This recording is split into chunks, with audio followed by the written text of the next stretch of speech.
오늘 저에게 주신 하나님의 말씀은 구약성경 창세기 18장 14절 말씀입니다. 저희들 함께 봉독하겠습니다. 여호와께 능하지 못한 일이 있겠느냐? 기한이 이를 때에 내가 내게로 돌아오리니 사라에게 아들이 있으리라. 아멘. 기도하겠습니다. 하나님 아버지, 지난밤도 하나님의 은혜 가운데 저희를 붙드시고 또한 저희의 심령을 새롭게 하여 주시어서 예수 그리스도를 바라볼 수 있도록 또한 주님이 가신 십자가를 붙들며 저희도 그 길을 따라갈 수 있는 은혜 허락하여 주신 것 감사드립니다. 힘과 능력을 더하여 주옵시고 날마다 우리의 힘이 아니라 오직 하늘의 능력으로 살아갈 수 있는 복된 저희들 되도록 인도하여 주옵소서. 간절히 바라옵고 예수님의 이름으로 기도하옵나이다. 아멘. 오늘은 여호와께 능치 못한 일이 있겠느냐라는 제목으로 하나님 말씀 증거합니다.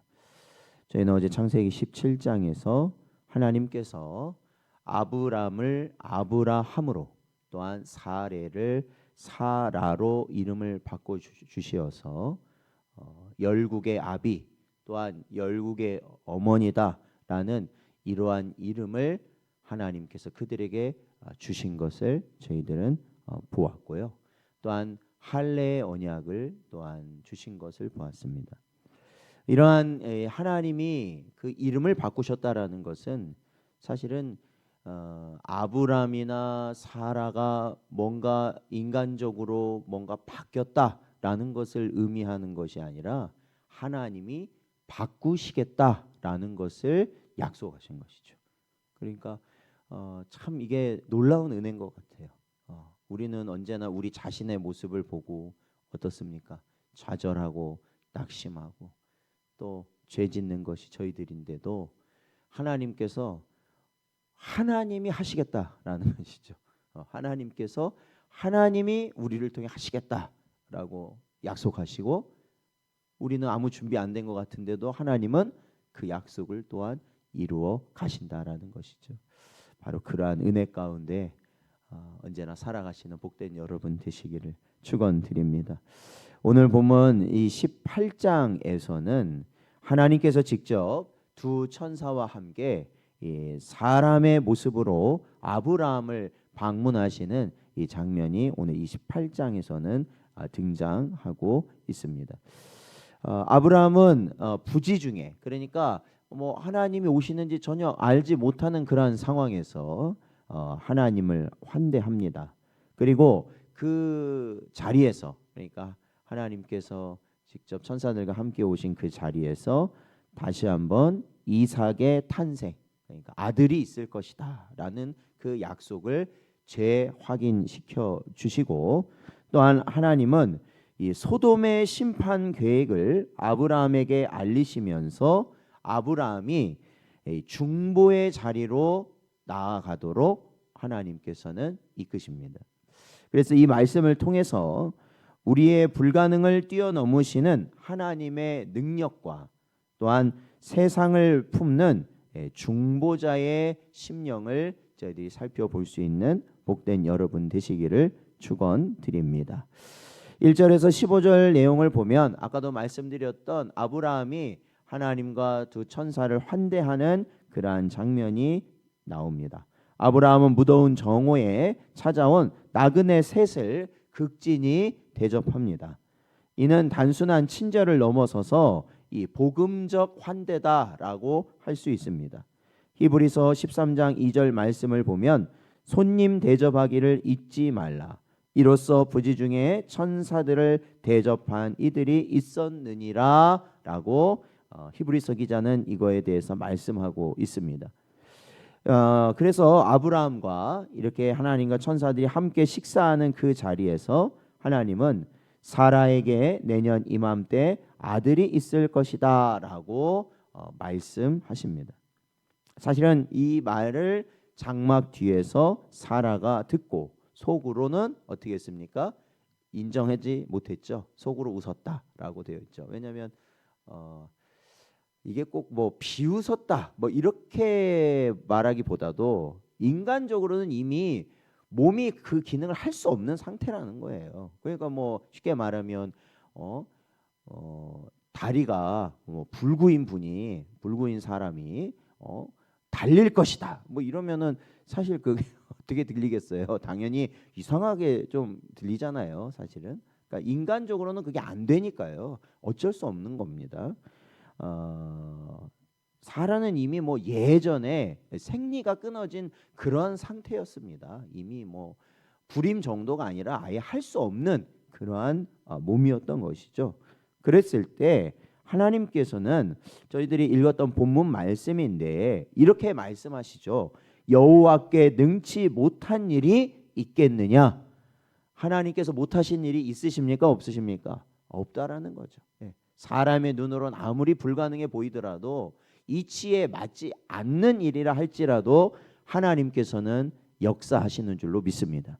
그러니까 우리가 성도는 일반 지식, 일반 지혜, 이 땅의 상식으로 사는 자들이 아니라는 것이죠. 왜요? 그게 하나님 앞에서는 다 맞지가 않는 것이기 때문에 그렇습니다. 그렇죠? 그래서 언제나 하늘의 지혜로 살아가는 여러분 되시기를 축원드립니다. 그렇기 때문에 우리는 하나님의 전능하심을 믿습니다. 전능하셔요. 무엇이든지 하실 수 있는 분이 하나님이시라는 걸 믿는 것이죠. 그리고 아무리 세상이 안 된다고 해도 하나님이 하신다고 하면 그것은 반드시 이루어지게 된다라는 것이죠. 그래서 사라가 육신적으로는 불신했어요. 내가 나의 몸을 잘 알잖아요. 그러나 이 나의 몸을 잘 아는 사라의 그런 불신을 어떻게 하십니까? 훗날 이삭을 진짜 사라를 통해 허락하심으로 인해서 하늘의 기쁨을 맛보게 하셨다라는 것이죠. 그래서요, 저는 우리 교회 성도들이 저마다 다 사정들이 있죠. 어떤 사정들이 있고 분명히 현실적으로는 안 되는 부분도 있습니다. 그러나 현실에 갇혀 있으면 하나님의 능력을 맛볼 수 없다. 맞습니까? 현실 속에서 우리가 살아간다면, 현실에 맞춰서 살아간다면 하나님의 능력을 맛볼 수 없다라는 것이에요. 그래서 언제나 하나님은 전능하신 분이다 라는 것을 믿으시고 하나님께서 우리에게 허락하신 그 도전의 길을 믿음으로 감당하는 여러분 되시기를 축원드립니다. 그게 바로 순종의 길이죠. 자, 16절에서 21절 말씀을 보면요, 하나님은 소돔과 고모라를 심판하러 가시면서 아브라함에게 그 계획을 숨기지 않고 말씀하십니다. 그래서 창세기 18장 17절에 보면 여호와께서 이르시되 내가 하려는 것을 아브라함에게 숨기겠느냐 이렇게 말씀하십니다. 아모스 3장 7절 말씀을 보면 주 여호와께서는 자기의 비밀을 그 종 선지자들에게 보이지 아니하시고는 결코 행하심이 없으시리라 라고 말씀하고 있습니다. 그러니까 하나님께서는 어떠한 일을 이루실 때요, 하나님의 백성들, 하나님의 선지자, 그러니까 하나님의 말씀을 하나님이 하나님의 백성들에게 주신다라는 것이죠. 알게 해주신다는 거예요. 보게 하신다라는 겁니다. 분별하도록 하신다라는 것이죠. 그냥 하나님이 무턱대고 하시는 분이 아니라는 겁니다. 그래서 보면은 구약 우리가 이스라엘의 역사를 봐도 하나님께서 이스라엘이 하나님 앞에 범죄하여서 하나님의 진노를 받게 될 때 진노를 먼저 심판하신 게 아니라, 진노를 내리신 게 먼저가 아니라 먼저는 선지자들을 통해서 경고하셨죠. 그렇게 하지 마라. 그러면 너네 하나님의 벌을 받는다. 그렇게 하지 마라. 이렇게 많은 선지자들을 보내시고 또 보내신다라는 거예요. 그리고 나서 돌이키지 아니했을 때 결국에는 그 심판이 임하는 것을 보게 된다라는 겁니다. 그러니까 아브라함은 하나님의 어떻게 되는 거예요? 가까운 자로 인정을 받는 거죠. 하나의 동역자로 인정을 해주신 거예요. 그러니까 그러한 자격이 돼서 그런 게 아니라 하나님이 아브라함을 그렇게 여겨 주셨다라는 거예요. 마치 친구처럼, 그렇죠? 여겨 주셨다라는 거예요. 그래서 그 큰 하늘의 비밀, 소돔과 고모라가 심판받을 것이다라는 것을 알게 하셨다라는 것이죠. 하나님께서 우리에게 말씀을 주시고 시대를 분별하게 하시는 이유는 우리가 단순히 명령을 수행하는 종의 역할만이 아니라 하나님은 우리를 어떻게 여기셔요? 자신의 자녀로 여기신다라는 거예요. 믿으십니까? 그래서 자꾸 우리에게 어떤 마음을 주시느냐? 하나님 마음을 우리에게 주시는 거예요. 그래서 자꾸 세상을 보면서도 현실을 보면서도 우리가 그것에 머무르지 않고 하나님의 능력을 사모하게 하시고, 또한 이 땅에 돌아가는 걸 보면서도 사람의 눈이 아니라 하나님의 마음을 가졌기에 분별할 수 있는 은혜를 또한 우리에게 허락하여 주신 줄로 믿습니다. 바로 그게 하나님이 우리를 자녀 삼으셨다라는 증거가 되는 것이죠. 자, 이제 22절에서 33절 내용을 보면요, 이렇게 심판의 소식을 들었습니다. 아브라함이 심판의 소식을 들었어요. 참 어땠을까라는 생각이 들어요. 그 소식을 들었을 때.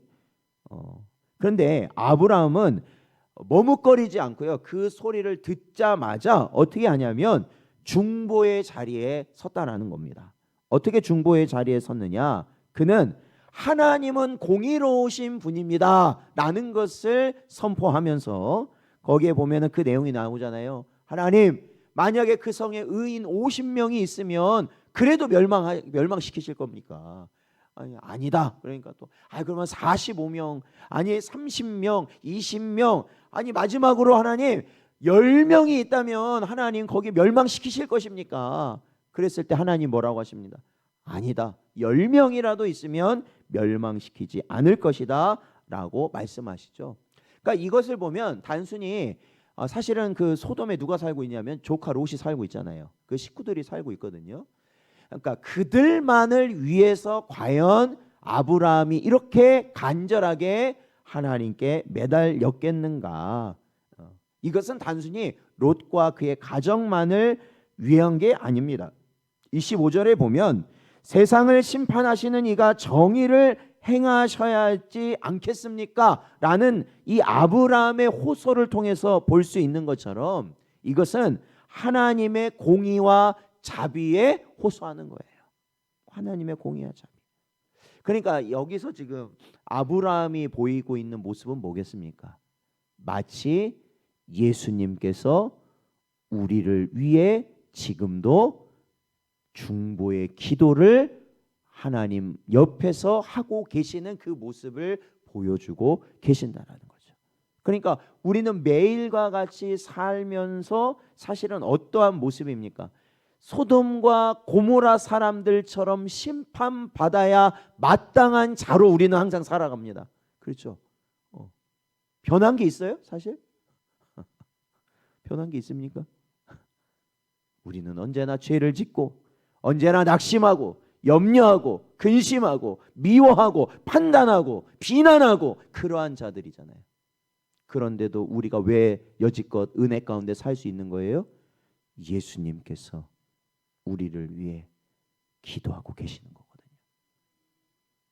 아버지께 우리의 죄된 모습을 보지 마시고 자신이 이루신 십자가의 의의를 보게 하셔서 우리를 살려주시도록 기도하시는 거거든요. 그래서 우리가 사는 거예요. 그러니까 나는 안 돼요, 나는 못해요, 나는 이렇게 말하는 것 자체가 뭐예요? 그게 교만인 거예요. 아니 예수님이 우리를 위해 기도하고 계시는데 우리가 뭐가 잘났다고 그거를 내 함부로 판단을 합니까? 바로 아브라함의 이러한 모습은 예수 그리스도의 예표를 보여주는 모습이라는 것이죠. 끊임없이 하나님의 공의 가운데 우리를 살리시기 위하여서 힘쓰시는 분이 바로 우리 예수님이신 줄로 믿습니다. 히브리서 7장 25절 말씀을 보면 그러므로 자기를 힘입어 하나님께 나아가는 자들을 온전히 구원하실 수 있으니 이는 그가 항상 살아 계셔서 그들을 위하여 간구하심이라 라고 히브리서 기자는 말하고 있어요. 지금 이 순간에도 하나님 옆에 보좌 옆에 계신 우리 주님이 우리 교회와 우리 가정들과 여러분을 위해 간구하고 계시는 줄로 믿습니다. 우리는 바로 그 기도로 살아가는 자들이라는 거죠. 아브라함은 의인 10명이 없어서 결국 소돔의 멸망을 어떻게 했어요? 막지 못하였습니다. 그러나 훗날 하나님은 단 한 분의 의인, 그렇죠? 아브라함은 완전한 중보자가 아니잖아요. 아브라함이 아무리 그랬어도 결국에는 소돔과 고모라를 심판으로부터 면하게 못했습니다. 아브라함은요. 그랬죠? 그러나 이 아브라함은 누구에 대한 예표예요? 훗날 단 한 사람, 즉 예수 그리스도를 통해 온 인류의 심판을 어떻게 하십니까? 대신 담당하게 하셨다라는 것을 보여주시는 것이죠. 그러니까 우리는 아브라함을 바라볼 것이 아니라 누구를 바라봐야 됩니까? 예수 그리스도를 바라봐야 된다라는 것입니다. 사랑하는 성도 여러분, 오늘 창세기 18장은 우리에게 두 가지를 도전하고 있습니다. 첫 번째는 불가능한 상황에서 하나님의 전능함을 신뢰하라라는 것입니다. 언제나 불가능해 보여요. 그러나 하나님의 전능함을 신뢰해야 한다라는 거예요. 내 형편이 죽을 것 같아도 능치 못한 일이 없으신 하나님께서 말씀하시면 생명이 시작되는 줄로 믿습니다. 또한 우리는 어떠한 사명을 감당해야 되느냐? 중보자의 사명을 감당해야 된다. 예수님이 우리를 위해 기도하시는 것처럼, 그렇죠? 죄인을 위해 기도하는 것처럼 바로 우리도 어떻게 해야 돼요? 죄인들을 위해 기도해야 돼요. 저들이 주께로 돌아오도록 기도해야 한다라는 것입니다. 나에게 있어서 악한 자라 여겨지면 그들을 끊어내는 것이 아니라 그들을 위해 기도해야 되는 것이죠. 그리고 그들을 위해서 우리가 헌신해야 되는 것이죠. 예수님 하늘 보좌에서 자신의 모든 걸 버리시고 죄된 이 땅에 내려오셔서 어떻게 하기까지 순종하셨어요? 죽기까지 순종하셨잖아요. 바로 아브라함의 모습은 바로 우리가 그 길을 가야 한다는 걸 또한 보여준다라는 것입니다. 그러기에 사랑하는 성도 여러분, 오늘 하루도 전능하신 하나님을 전적으로 신뢰하시기 바랍니다. 그리고 하나님의 마음을 품고 이웃과 세상을 위해 무릎으로 나아가는 복된 여러분 되시기를 주의 이름으로 축원드립니다.